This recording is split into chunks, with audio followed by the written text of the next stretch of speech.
Esta grabación corresponde al seminario Síntesis de alto nivel con Bytes HLS en el ecosistema de AMD Xilinx Bytes. Y esta es la agenda que se desarrolló durante este seminario. Muy bien. Pues vamos a ver cómo exploramos el espacio de diseño. Entonces, un punto importante es comprender cómo funciona todo esto. La idea es que nosotros, una vez que hacemos el código C, C++, ese código C, C++ se puede implementar de muy diferentes maneras. Ya os ha comentado Gustavo, el tema del scheduling, el tema del binding, diferentes niveles de paralelismo. Entonces, la gracia de esta herramienta es que con diferentes directivas, sin modificar el código, nosotros podamos explorar diferentes alternativas de implementación. Y esto es lo potente. Esto es lo potente porque podemos modificar el comportamiento y todo el control sin necesidad de modificar, de crearnos nuevo código C++, solo cambiando unas pocas, o unas muchas, pero unas directivas. Y esto es radicalmente diferente a lo que haríamos en HDL. En HDL, si queremos cambiar la arquitectura, pues básicamente tenemos que hacer un rediseño, si me apuráis, casi de cero.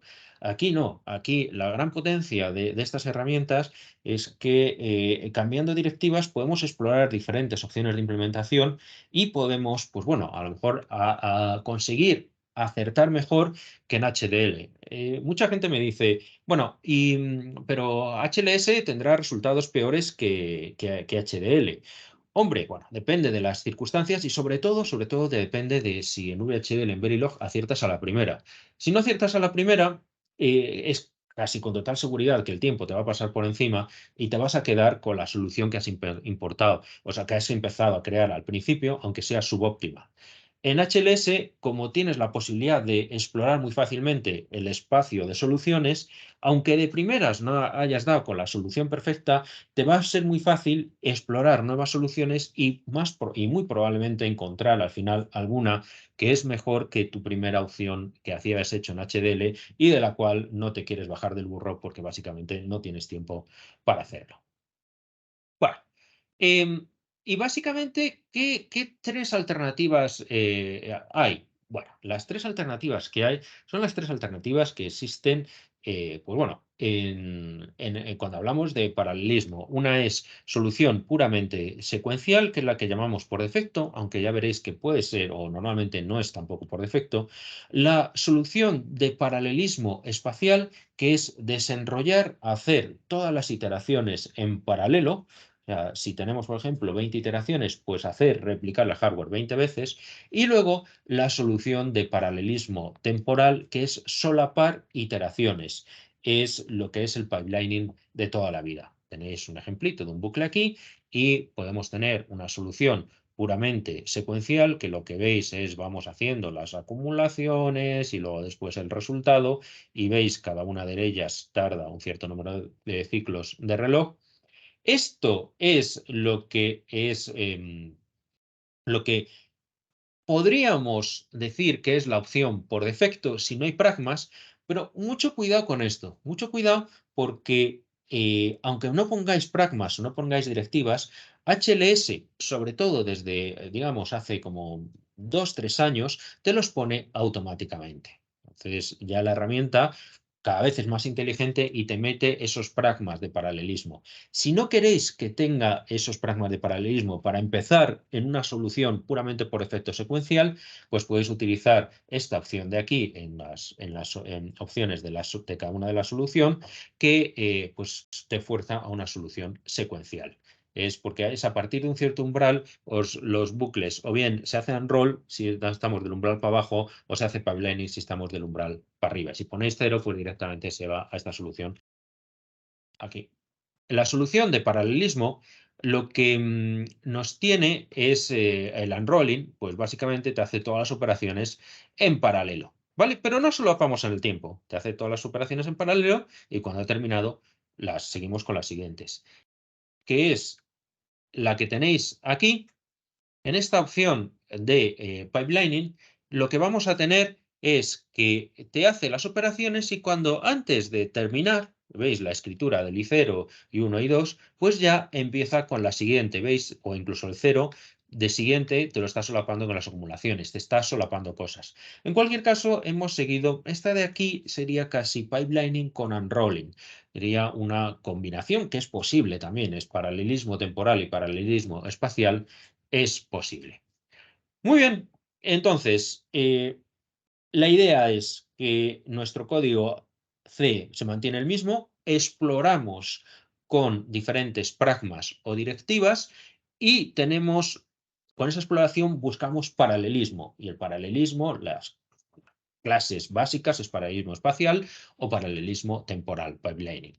¿Cómo ponemos las directivas? Muy fácil. En la interfaz gráfica tenemos un panel que nos permite poner las directivas y esas directivas se pueden poner en el código fuente, ¿vale? Como veis aquí, eso son lo que llamamos los pragmas, porque veis que aparecen como pragmas, o en un archivo de directivas, que será la siguiente transparencia que os voy a mostrar. Ese archivo de directivas son directivas en Tcl. Esas directivas en Tcl, además, son las que podemos utilizar si estamos trabajando con scripts. Sabéis que la herramienta, ya os ha comentado Gustavo, que la podemos trabajar con scripts. Entonces, pues bueno, si decís que vaya al archivo de directivas, pues aparece aquí donde se va generando automáticamente y de aquí incluso las podéis copiar para vuestro script si es que os gusta trabajar con scripts. Y bueno, pues al final con esto, ¿qué es lo que estamos buscando nosotros? Pues al final lo que estamos buscando nosotros es prestaciones, throughput. Y el throughput está muy relacionado con lo que llamamos aquí initiation interval. La palabra clave cuando empecéis a trabajar con todo esto es initiation interval. ¿Qué es esto del initiation interval? Pues básicamente el cada cuántos ciclos de reloj podemos meter un nuevo dato. Tan sencillo como esto. O sea, no tiene esto, en términos puede parecer más o menos oscuro, pero es muy sencillo. Si tenemos un initiation interval de 1, significa que cada ciclo de reloj metemos un nuevo dato, que para nosotros es nuestro óptimo. Porque si tenemos un diseño síncrono, ¿cuándo vamos a poder meter un nuevo dato? Pues como muy rápido cuando nos venga el siguiente ciclo de reloj. En este caso de aquí, que veis en este, pues tendríamos un initiation interval de 2. Sería este el primer ciclo, este el segundo ciclo y hasta que no ha terminado el segundo ciclo no podemos meter el nuevo dato a hacer en la nueva lectura. ¿Vale? ¿Por qué el initiation interval se nos puede ir de ese 1 que es nuestro óptimo? Pues paradas en el pipeline. Pues bueno, acordaros un poco de cuando estudiasteis arquitectura de ordenadores, son lo que llamamos los riesgos. Los riesgos, bien dependencias de datos o bien problemas de que no tenemos la suficiente concurrencia, nos hace que nos separemos de ese objetivo que es el initiation interval de 1. Eso es una cosa y la otra es la latencia. Por supuesto, una cosa es que podamos meter un dato cada ciclo de reloj y la otra es, pues bueno, cuánto tarda esto en tener los resultados. En particular, pues bueno, los bucles, pues bueno, que vamos a tardar un cierto tiempo en tener los resultados y también ese tiempo va a variar si estamos haciendo algo puramente secuencial en el que reutilizamos el mismo hardware o tenemos solapamiento con un pipeline. Pues bueno, al final todo esto se junta y lo que vamos a tener es que si tenemos un bucle, que por defecto, si forzamos que no se aplique ninguna directiva, insisto en el forzamos, porque ya os digo que automáticamente las últimas versiones de la herramienta te fuerzan directivas o te añaden directivas de paralelismo, pues bueno, si forzamos que no haya ninguna directiva de paralelismo, lo que vamos a tener es que se hace una solución secuencial. En este caso, veis que el bucle tiene sus índices son estáticos, o sea que sabemos cuántas iteraciones vamos a hacer, lo sabemos en tiempo de diseño. Con lo cual, el bucle está ahí no porque haga falta desde un punto de vista algorítmico, sino más por legibilidad del código que por otra cosa. Como lo sabemos, pues podemos aplicar una directiva muy fácilmente de unrolling, que es, pues, ya sabemos que va a ser 4 iteraciones, pues las hacemos las 4 en paralelo. Entonces veis, y además que no hay dependencias de datos y se pueden hacer por ejemplo, se pueden hacer perfectamente las 4 en paralelo y quedaría una estructura de este sumador. ¿Que se va a poder hacer en un único ciclo de reloj como tenéis aquí o no? Pues ya tendremos en cuenta la restricción del periodo de reloj. Ya habéis visto con Gustavo que dependiendo del periodo de reloj objetivo, pues vamos a tener un scheduling u otro, también dependiendo del binding que hagamos de si el sumador es muy rápido, no es tan rápido o lo que sea. Y luego está el pipeline. El pipeline que yo creo que lo entendemos mejor si en vez de hacer ese algoritmo de que habéis visto antes de la acumulación, hacemos algo, pues bueno, un poquito de más alto nivel, más abstracto, que es leer, computar y escribir. Imaginaros que dentro de vuestro bucle tenéis esas tres instrucciones. Pues yo le digo aquí que haga un pipeline. Fijaros también que tenemos la opción de off. ¿Para qué es la opción de off? Pues si la herramienta automáticamente me ha hecho pipeline y yo le hago off para evitar que me haga pipeline, porque a lo mejor nos puede interesar. Y lo que tenemos es que lo que te va a hacer es por defecto hacerte el read, compute, write de una iteración y luego el read, compute, write de otra iteración, y si hacemos pipeline te los va a solapar. Idealmente con el throughput que veis aquí de 1. El throughput de 1 es el initiation interval. Y olvidaros de throughput y quedaros en vuestra mente con la palabra y, con el término y que sería el mejor. ¿Que no lo pueda conseguir el de 1? Pues se retrasará un poquito y a lo mejor el read, en vez de hacerlo en el siguiente ciclo, pues lo hace otro más para allá. Esto es lo que llamamos a nivel de dentro de un bucle. Pero luego, ¿qué pasa cuando tenemos, incluso a nivel de una función, cuando tenemos varios bucles o varias funciones, ¿vale? Que van uno detrás de otro. Pues nos aparece el concepto del data flow. El concepto del data flow que también nos puede parecer un poco oscuro, pero quedaos con la idea que es algo muy sencillo. Simplemente es un pipeline, pero de grano más grueso. En vez de hacer un pipeline dentro de los bucles, hacemos un pipeline entre varios bucles o varias funciones. ¿Qué es lo que te va a pasar? Pues bueno, que para hacer ese pipeline entre varios bucles o varias funciones, para comunicar los datos, lo que vamos a tener es un stream de datos entre bucle, bucle o entre función y función, y para manejar ese stream de datos, o bien utilizamos FIFOs o buffers ping-pong. Pero no tiene ningún misterio. Al final lo que tenemos es un stream de computación donde tenemos diferentes bucles, diferentes funciones y los datos entre los diferentes bucles y de las diferentes funciones se van pasando con FIFOs o con buffers ping-pong. ¿Por qué es necesario esto? Porque bueno, son elementos que tanto la FIFO como el buffer ping-pong nos va a permitir hacer back pressure en el caso de que algún elemento de todo el pipeline global, de todo el stream de computación, pues vaya un poco más lento. Pues esta es un poco la idea. Veis que tendríamos un stream donde sería cada uno de estos bloques, aquí verde, estos rectángulos verdes serían los elementos de computación y las flechitas serían esos buffers que tendríamos como FIFOs o como ping-pong.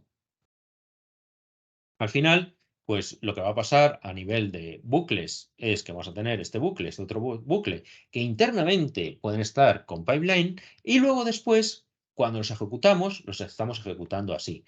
Cuando ya estamos con una granularidad superior es cuando hablamos de data flow. Y lo que pasa es que entre los datos de este BI, que es la salida del bucle 1 y la entrada al bucle 2, para llevarlos entre uno y otro, lo que utilizaremos es bien una FIFO o un buffer ping-pong, pues dependiendo del tipo de datos. Vale, no vamos a entrar en tantos detalles de cómo se implementa esto, pero simplemente que os quedéis con la idea de que el data flow no es más que un pipelining de nivel de grano más grueso. Y con funciones, pues exactamente igual. Las funciones, pues bueno, los datos que, por ejemplo, a lo mejor este T1 es salida de función A y entrada a función B, pues entre medias, pues habrá una FIFO o lo que sea, y la ejecución pues se hace solapada con estos diagramas de escalera típicos de un pipeline. ¿Podemos meter los datos, nuevo dato cada ciclo de reloj? Pues no, porque pues te dependerá, pues como todo pipeline, de cuál es la función o la etapa más pesada. Muy bien. Todo esto está estupendo, pero ya sabéis que el tema del paralelismo al final puede tener lo que se llama un data starvation, o podemos tener problemas, o sea, podemos hacer las cosas todo lo paralelas que queramos, pero la realidad es un poco más tozuda y vamos a tener que cómo alimentamos cosas masivamente paralelas. En particular, los datos típicamente los vamos a tener en arrays y los arrays se sintetizan como elementos de memoria. Elementos de memoria que la herramienta considera que son off-chip, bueno, off-chip, más que off-chip, off-módulo, o sea, que están fuera del el módulo que se sintetiza correspondiente con la y, y cómo son esos puertos. De tal manera que si utilizamos la directiva bind storage, pues le podemos decir exactamente qué tipo de RAM vamos a usar, de puerto sencillo, de puerto dual, y si no utilizamos ninguna directiva, la herramienta utiliza puerto sencillo, salvo que vea que ya hay problemas en la concurrencia en el acceso a los datos y utiliza dual port. Me explico esto. Pues bueno, creo que se entiende mucho mejor aquí. Fijaros este ejemplo. Este ejemplo lo que hace es, dice, el elemento de la memoria, elemento i, es la suma del anterior y dos anteriores. Bueno, si tuviésemos una memoria de un único puerto, entonces, pues aquí ves que tenemos dos lecturas. No hay manera con un único puerto de meter las dos lecturas en un único ciclo de reloj y esto en vez de 2 ciclos tardaría 3 ciclos. Pero claro, como es una memoria de doble puerto, no podemos hacer dos lecturas y una escritura. Al final lo que queda es que tienen que ir dos lecturas, que es lo máximo que podemos hacer aquí en un ciclo de reloj y una escritura en el otro. Además, porque tiene también problemas de que esa memoria será síncrona, de tal manera que la lectura no lo podemos, también necesitamos un ciclo de reloj. ¿Cómo podríamos resolver esto? Si tuviésemos una memoria ya de 3 puertos donde la lectura encima fuese combinacional, no necesitásemos esperar al flanco de reloj. ¿Veis cómo que haya más puertos y el carácter sincrónico o no síncrono de la memoria nos va a permitir acelerar los datos? Si aquí, en vez de estar sumando dos elementos, estamos sumando 27 elementos, pues para que lo podamos hacer todo en un ciclo de reloj necesitaremos una memoria con 27 puertos, que a lo mejor podemos tenerlo o no podemos tenerlo. ¿Esto cómo se puede solucionar? Pues una de las maneras de solucionarlo es particionando los arrays. ¿Qué es esto? Imaginaros que los datos los tenemos en una matriz muy grande. Entonces lo tenemos en una única matriz, en que es una única memoria muy grande, y esa memoria, pues como mucho, va a tener doble puerto, porque sabéis que las Block RAM, Ultra RAM, solo tienen dos puertos. Pero imaginaos que resulta que analizamos el algoritmo y vemos, oye, sí, tenemos todos los datos en una única memoria, pues que resulta que cuando estamos accediendo a esos datos, estamos siempre accediendo a un dato que está en la primera mitad y otro dato que está en la segunda mitad de la memoria. O estamos accediendo a un dato impar y a otro dato par. Pues a lo mejor lo que podemos hacer es un array muy gordo, que es este array inicial, ¿vale? Lo partimos en una mitad y otra mitad, porque nuestro algoritmo resulta que accede no cualquier dato, sino en cada ciclo o en cada operación accede a un dato en la primera mitad o al otro dato en la segunda mitad, o lo partimos en pares o impares, porque nuestro algoritmo accede a un dato impar y a otro dato impar. O a lo mejor hacemos un particionado completo, que es partimos o rompemos la memoria en registros individuales, que es también posible. Este sería el máximo paralelismo. Nos va a hacer una explosión en términos de los flip-flops que vamos a necesitar, pero claro, vamos a tener un paralelismo salvaje y vamos a aprovechar todo el paralelismo del hardware. Entre medias, pues bueno, hay todo, digamos, el espectro de posibles soluciones. Y a donde quiero llegar es que, pues bueno, que la foto que ya podéis empezar a tener, la foto completa de todo esto, es que yo tengo mi código C orientado a, digamos, procesar datos. Al final, vuestro código cuando estáis utilizando HLS es porque estáis implementando algoritmos, pues bueno, esa implementación del algoritmo lo que hago es exploro diferentes niveles de paralelismo temporal y espacial, paralelismo espacial replicando cosas en el unrolling, temporal haciendo segmentación, haciendo pipelining, haciendo data flow, y luego jugando con los datos para, si hace falta, particionar los datos para conseguir aumentar el paralelismo y que no se nos quede nuestros pipeline sin datos y nos hace subir el initiation interval de nuestro objetivo, que es un nuevo dato cada ciclo de reloj, y sube a 2, 3 o lo que haga o lo que necesite. Al final, pues mi estrategia es tratar de segmentar las funciones, tratar de que entre ellas funcionen con Dataflow. El Dataflow, pues en vez, la latencia me va a seguir siendo igual. La única ventaja es que voy a ser capaz de meter nuevos datos antes sin Dataflow, lo tendría que esperar aquí. Y si no, pues bueno, veis que lo podemos ir cada vez metiendo nuevos datos más rápido, ¿vale? Veis que en vez de esperar a 9 ciclos, podemos irlo metiendo cada 4 ciclos, mini session interval es 4, y está limitado. ¿Por qué? Por la función más pesada, la B. Al final lo que te va a pasar es que como vas a alimentar o conectar todos con fijos o lo que sea, pues el back pressure te va a hacer que, pues bueno, que puedas cargar datos, no datos solo cada 4 ciclos de reloj, pero bueno, ya estás más que duplicando las prestaciones. Y hay una última variable que, a ver, sí que es cierto que os había comentado que nosotros vamos a jugar con las optimizaciones sin tocar el código C, C++, pero bueno, hasta esto es hasta un cierto punto. Es hasta un cierto punto, porque sí que es cierto que hay un aspecto importante que tenemos que cuidar, son los tipos de datos. Ya os lo había comentado cuando habíamos hecho el Kahoot. Si os vais a un numerical recipes o cualquier algoritmos que están en GitHub o lo que sea, desde un punto de vista algorítmico, pues lo más probable es que os encontréis con tipos double.